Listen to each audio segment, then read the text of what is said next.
I'm Jeannie Georges, and I've written this, which was done in the mid-90s, and I'm going to talk to you about the process of outcome-based education, because it is a process that has to be known in order to understand what we're talking about.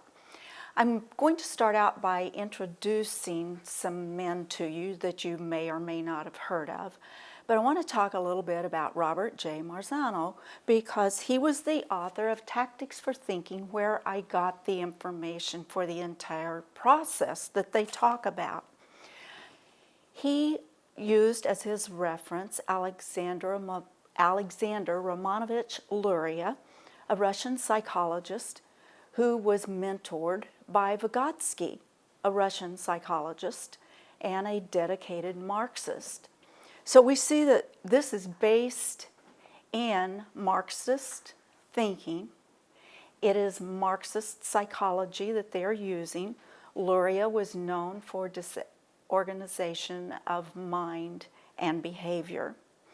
Marzano has been very busy for probably since the 1980s in trying to introduce this process into schools. Now, you probably will not find the entire book anywhere else on the process, because after we discovered the process, they decided it needed to be broken apart so that teachers would not see the entire process, parents would not see the entire process. It wouldn't be done on the children in the same grade as one complete process, because it was only important that by the time children had advanced to a certain level in school that they'd had the whole process.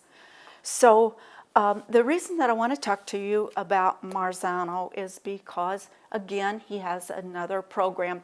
It's basically all the same things, because we're talking about limited learning for lifelong labor. We're talking about dumbing our society down. And when they are discovered with a program, they've got to change the name. So they don't change any direction they're going. They only change the name.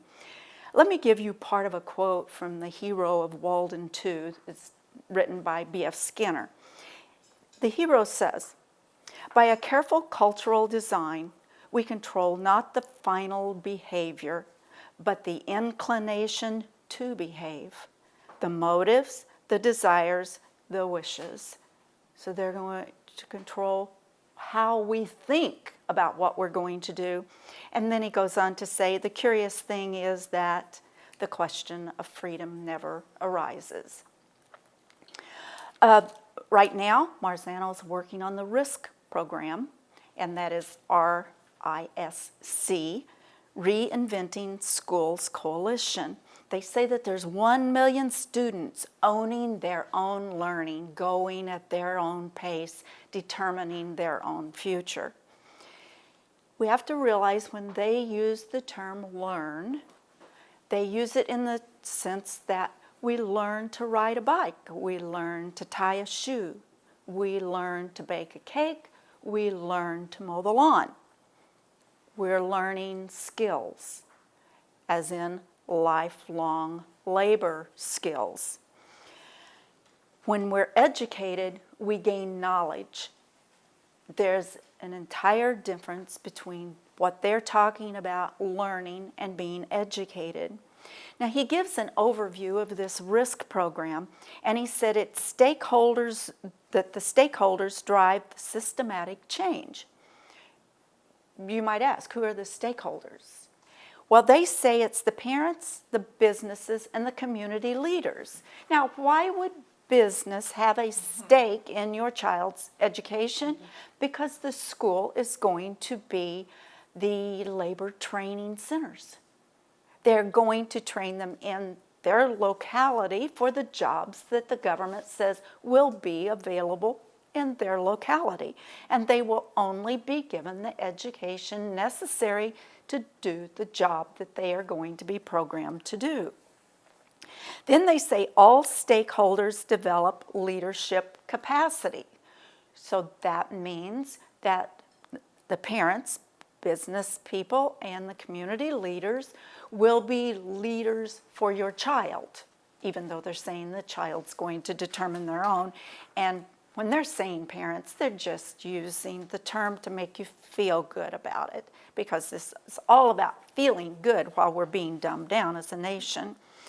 Then they say it is standard-based design. So they have the standards, they will have the instructions, they will have the assessments, and the reporting. The standards will be the Common Core. They identify that the standards are Common Core. The instructions will be very limited as far as the teacher goes, because there will just be facilitators, and sometimes they're careful about using that name now. But they will get some instruction in what they need to know. And then the big thing, the assessments. They will be assessed and reassessed and reassessed. And all of this will be data banked. The more information they have on you or your child, the easier it is for them to manipulate you, to get your behavior so that they are controlling what you want to do. They are controlling your desires, not just how you behave. So they need lots and lots and lots of data. So the assessments will do that, and they will be illegitimate as far as we're concerned until they have real testing that the parent can see the test and know the grade and know what they were tested on. It's entirely different than assessing them psychologically, which is all of your big state tests. ISTEP in Indiana, different. They always go by different names. They change them every time people begin to realize what they are. Number one, they're a psychological assessment. They throw in some academics because they do want to know where the child stands academically, because if they're smart, they want to be able to use them, but they want to know where they stand psychologically, or shall we say, their political correctness, because they're still not going to get a good grade so that they can go on to use this academic knowledge if they don't have the political correctness or the psychological thinking that they deem necessary in order to be a leader, to be outstanding. So they're going to do this assessment, and then they will do the reporting. Now, they can't make up their mind exactly. They say, we'll leave the grade system so that we won't do A, B, C, and D, but then later they'll explain, well, this is equivalent to a B. So they stay confused themselves a little bit on this. But they will say the learning is constant and the time is the variable. So if it takes more time, they'll give them more time. They're going to eliminate grades. 1, 2, 3, 4. You won't be in the 5th grade. You put in so much time. And we don't even know how much time they'll need, because we see today they're putting many people out with a diploma that they graduated, and they have basically 3rd or 4th grade education. And the colleges, there was a big article in the newspaper about one of the local colleges said all they're doing is remediating the children that are coming out of high school. That's their basic job. So after our children graduate with a diploma, then they are paying the college to remediate them in 4th and 5th grade literature or your basic education, the 3 R's. So they say the students are going to move at their own pace, and if they're not mastering what they wanted to master, they're not moving forward. And they're just not thinking in terms of grades. Instead, they're thinking in terms of skills. So instead of talking about knowledge, they're talking about what can they do that's going to be important to the labor force. Now, in some of the materials on the RISC program, they give a chart showing the traditional versus the RISC philosophy. And in that, they say that traditionally the children are sitting in rows, and now that's going to be controlled chaos. And that sounds like an oxymoron to me, to say that you're going to have controlled chaos, but it doesn't sound like anything close to I'm going to be learning something. Then it used to be driven by textbooks, but now it's going to be driven by a shared vision of the stakeholders. So the business people are going to have a vision of what job they want your child to do, and that's what it's going to be driven by. It's all going to be on computer. So we won't even talk about the damage being done with children sitting in a classroom that's Wi-Fi with 30 computers going, and what that's going to do to their brain or their organs. That's a topic for another time and another place by someone who knows it better than I. But by it being on the computer, the parent will never know what they're being taught, what they're studying. They won't know if they're on a CD or if they're on the internet. In either case, there's so much information everywhere. How are they ever going to know what the child is being taught? Then it used to be teacher controlled. Now it's going to be student as navigator. So we want to ask all the children if they're going to navigate their own education, and we all know that's not workable, and it's not even going to be something they're going to do. It is going to be navigated by those who are determining what their job's going to be. It used to be the 3 R's, reading, writing, and arithmetic, and now it's going to be global curriculum. Limited learning for lifelong labor. Used to be the teacher was the judge. They graded the paper, they saw how well you did, and they gave you a grade. And now you will be judging yourself, but your peers will be judging you. The businesses will be judging you, and teachers will get in on it to do a little bit of judging how the student does the work. This is the risk program, the Common Core. This is what you get. And the Common Core is not about standards. It's about the process that they use to get there. So it doesn't matter what they say the standards are going to be what the federal government says that it will be, and it will have nothing to do with what you want your child to be learning. They do say that this program now is going to be the opportunity to realize the difference longed for that so many policies and programs have tried to reach. Now, isn't that nice? What they mean is this is the same program they've been doing forever under a new name. So accept the new name, and now we're still going to go after the goal that we've been after forever, lifelong labor, and nothing more. You won't be educated for any more. Now, in this booklet, I used Marzano's Tactics for Thinking to show you what the process is. Now, there's so many different areas of this, but the main part is cleaning the slate, emptying the child's mind, getting rid of the beliefs and attitudes, and actually under continuous improvement in the risk program, they say they will be addressing the beliefs and the attitudes, and they will use reward for achievement, meaning they're going to use stimulus response methods on them. But mainly, they're going to use hypnosis. Okay, that's a real harsh word to say that your child's going to be hypnotized in school. So maybe we shouldn't say that. Maybe we should just say they're going to alter their state of consciousness so that the conscious mind will be put aside so the subconscious can be fed. That was what the materials said that we researched. They're going to put the conscious mind aside so the subconscious can be fed.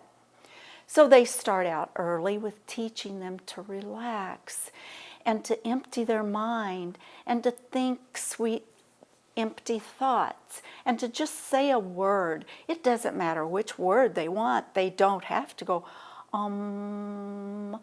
They can use any word. And it has become so acceptable since the time that I wrote this that even the churches are doing it now under contemplative spirituality and contemplative prayer, that we're bringing this into the churches. It's everywhere. Everybody knows how to empty their minds now because we've had years of children going through the school system where they didn't put it all together in one class.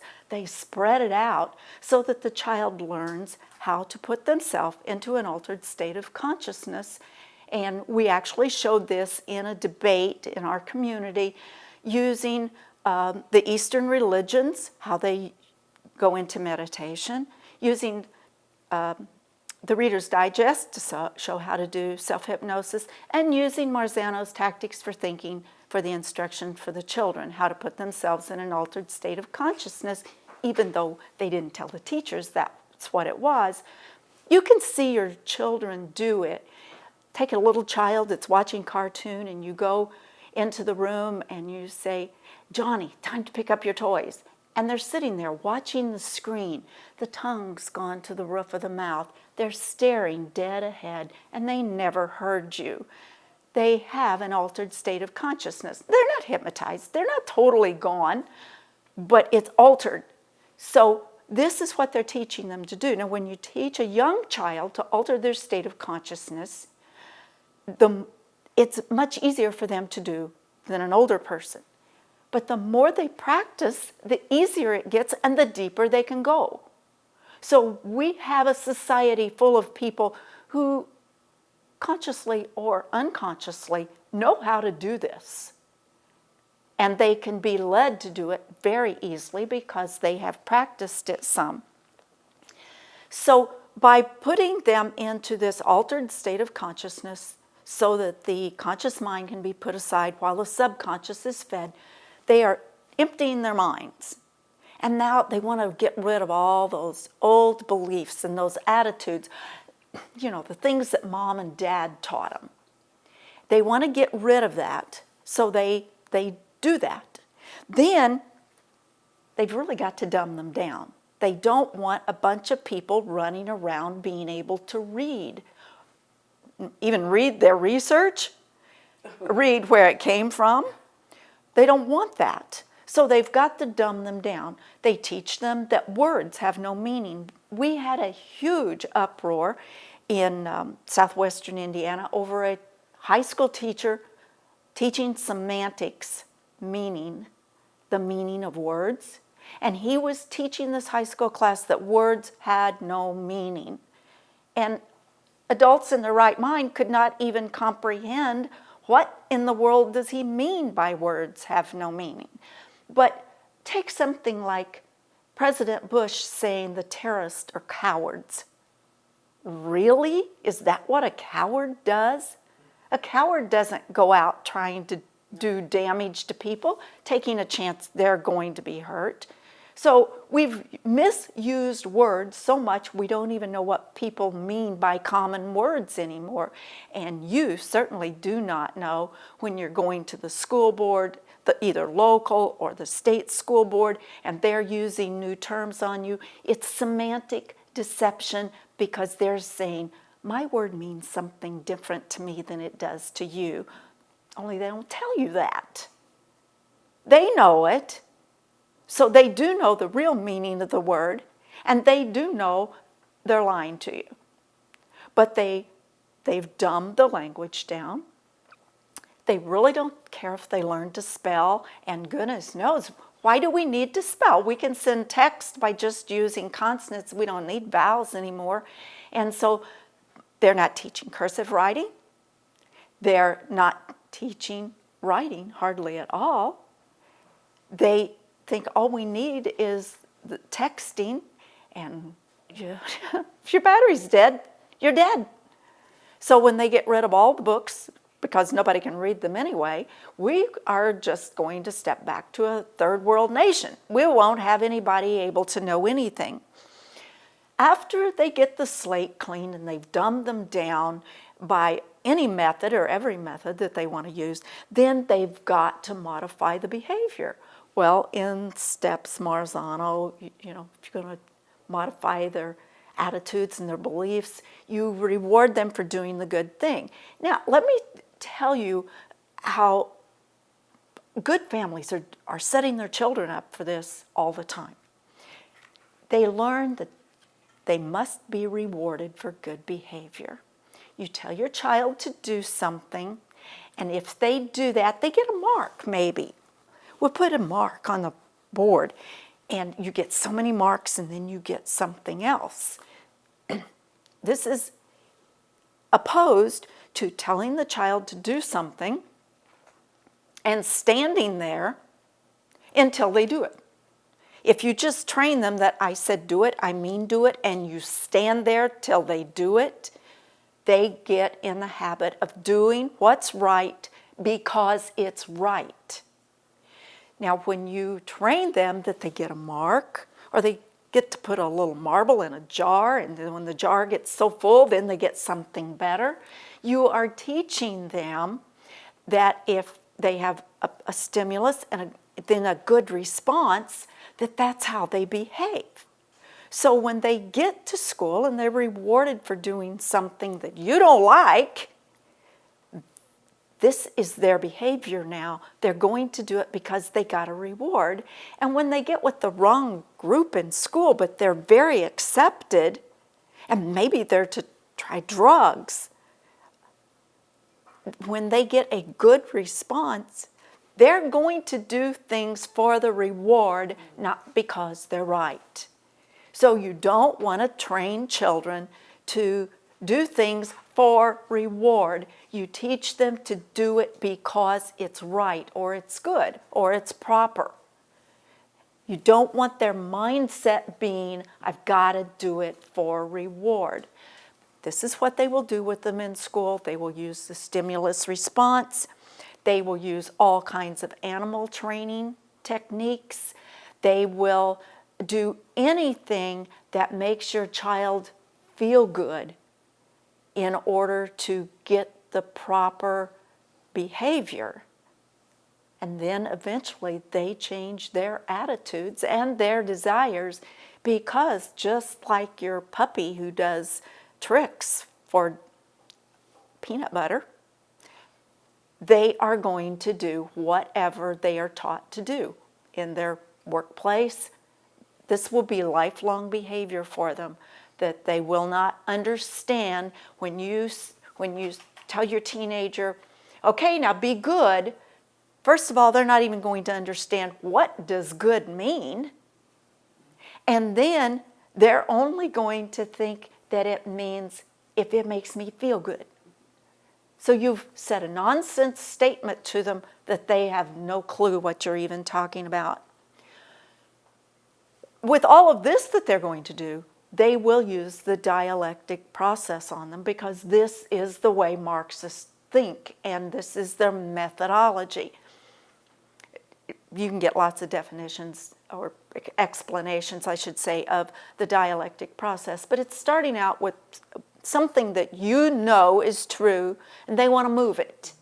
And so they give you something else that makes you question what you knew in order to move you just a little. They don't really care how far they move you, because it's a process and they're going to keep moving you. That's why they need the assessments. They need to keep those assessments going so they can keep you moving. It's a lot like standing on a movable platform, only us don't move the platform. They take a tube of 6 out and they insert it, and they take another tube of 6 out and they insert it, and you just keep stepping a little tiny bit to stay on that platform, and the platform's way over here, and you don't even know you moved. And you can see how well it's worked in our society with all the things that we accept today that we would not have accepted 5 years ago, much less 20 years ago. They will do polls all the time, surveys all the time, telling how things are so acceptable today that just a few years ago were totally unacceptable.